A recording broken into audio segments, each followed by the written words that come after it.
What's going on, everybody? Fabio here, and welcome to another XBL Party Game Review, where today we're going to take a look at Rift Adventure and see if it is worth your time or not.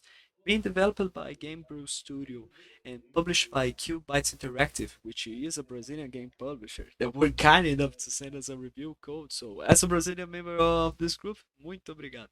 Rift Adventure is an action 2D platform adventure game with slight RPG and tower defense elements. In the game, you play as Crinus, the cats, Fox, I don't know, and Axios, the bunny, two adventurers seeking fame, fortune, and conquest. During one dungeon exploration, they discover a great evil that woke up, and now it's up to them to put a stop to it. Understand, the story is pretty simple and straightforward, but it's totally passable for an indie game like this. It's nothing amazingly epic, but it's something that makes you think, okay, let's see how it goes, and it makes you want to keep going, especially because of the gameplay. Speaking of it, in this game you can walk, jump, double jump, attack, and use your special abilities. Axios is like an assassin using a small dagger or sword for a free hit combo and being able to use a dash that passes through obstacles, enemies, and projectiles. Greenies is a mercenary using her area damaging pistol and a bomb that destroys wall blocks and gives you a boost when you jump. If you stay too close to the bomb, when it explodes, you will be launched like a cannonball. So if you want to be launched to the left, you will stay at the left side of the bomb, and so goes on. Like the story, the gameplay is also very simple, but somehow I don't know what sort of witchcraft they use, but it's quite addictive. Parabéns por isso. It feels really good to play. The platform is precise, the combat is fun, and the rewards upgrade system is quite good. During the game, you have a permanent base being a small village. Each time you clear a dungeon, your base gains reputation, and every store is going to offer you better equipment for you to buy. The big thing here is that the game tries to create a sense of community. Among the NPCs in the village, there is a black market seller.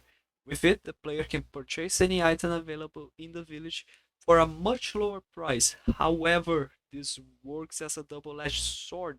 As a player invests in items for the village, it becomes stronger. It will bring better items for the sale to the NPC, and the quality of the public service will end up increasing. The public service in this case are the city's defense army and the healer, who in turn can provide services to you once every visit the player makes to the village, that is, between missions. However, the effectiveness of healing depends on the village level. And like that's where the tower defense elements come in. Like from time to time your village will be attacked. All enemies are completely random in this location, so you can end up fighting a boss or just a simple minion. And if you fail to destroy all the waves of the enemies, your village loses one level. And if you win, the village remains with the same level that it had. The game might be short, but it has one incentive for replayability, that is a star system, where depending on the chest found, coins collected, and travel time, the player will receive from 1 to 3 stars. Plus, the game is quite easy in terms of achievements, so they got to cover there. The graphics are pretty interesting, especially if you like pixel art games, but the environments are really repetitive, sadly. Like it, but don't mistake that with the level design, which is really well done. That also goes for the music. Don't get me wrong, guys, but the music team did really a good job to make the music fit with the situations that you are in. But it gets to the point of being a bit repetitive because they don't change that much. One thing that I need to point out is a bug that happened during many times of the game with me. The climbing chain mechanics. It needs to be fixed because when I tried to jump, I ended up using the double jump and the character just didn't grab the chain. So that's something for you to be aware.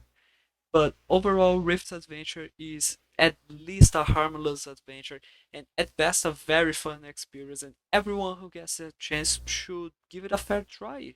Now, if you allow me to speak just a little bit em português, é realmente muito bom encontrar um jogo tão bem feito e claramente trabalhado com carinho dentro da indústria brasileira de jogos. Parabéns mesmo. The game is available on every platform for a very good price of $8, equivalent to 30 Brazilian reais. And if you like this review, give us a thumbs up.